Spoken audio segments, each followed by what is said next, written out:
Hi, இன்றைக்கி chicken சால்னா எப்படி செய்யலான்னு பார்க்கலாம். இதுக்கு ஒரு கடாயில் 4 ஸ்பூன் அளவுக்கு கடலெண்ணெய் சேர்த்து எண்ணெய் நல்லா சூடானதும் 2 பட்டை, 4 ஏலக்காய், 4 கிராம்பு, ஒரு பிரிஞ்சி இலை, அரை ஸ்பூன் சோம்பு, கொஞ்சம் கல்பாசி எல்லாம் நல்லா பொரிஞ்சதுக்கப்புறம் 3 பெரிய வெங்காயத்தை ஸ்லைஸாக கட் பண்ணி சேர்த்துருக்கேன். அதுவும் நல்லா வதங்கினதுக்கப்புறம் இது கூட 3 பச்சை மிளகா, கொஞ்சம் கருவேப்பிலையை சேர்த்துக்கோங்க. 2 பெரிய தக்காளியை கட் பண்ணி சேர்த்துருக்கேன். தக்காளி நல்லா வதங்கினதும் 2 ஸ்பூன் இஞ்சி பூண்டு பேஸ்ட்டு சேர்த்துக்கலாம். இப்போ இஞ்சி பூண்டோட பச்சை வாசனை நல்லா போனதுக்கப்புறம் 2 ஸ்பூன் மிளகாய்த்தூள், 1,5 ஸ்பூன் மல்லித்தூள், அரை ஸ்பூன் மஞ்சத்தூள், 1 ஸ்பூன் கரம் மசால் தூள், தேவையான அளவுக்கு உப்பு சேர்த்து கழுவி வச்சுருக்கிற சிக்கன் 3/4 கிலோ சேர்த்துக்கிறேன். இதுவும் நல்லா மிக்ஸ் பண்ணதுக்கப்புறம் இது தனியாக இருக்கட்டும். இதுக்குள்ளே நம்ம ஒரு தேங்காய் பேஸ்ட் ரெடி பண்ணிக்கலாம்.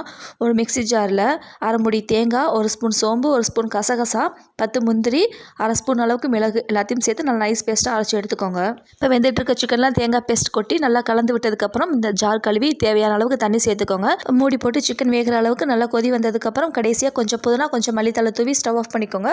அவ்வளோதான், சூப்பரான சிக்கன் சால்னா ரெடி ஆயிடுச்சு. நான் இன்றைக்கி இது சப்பாத்திக்கு வச்சுருந்தேன். ரொம்பவே டேஸ்ட்டாக இருந்துச்சு. வீட்டில் ட்ரை பண்ணி பார்த்துட்டு எப்படின்னு சொல்லுங்கள். நாளைக்கு நான் ஒரு ரெசிபியோட சந்திக்கிறேன். டாடா.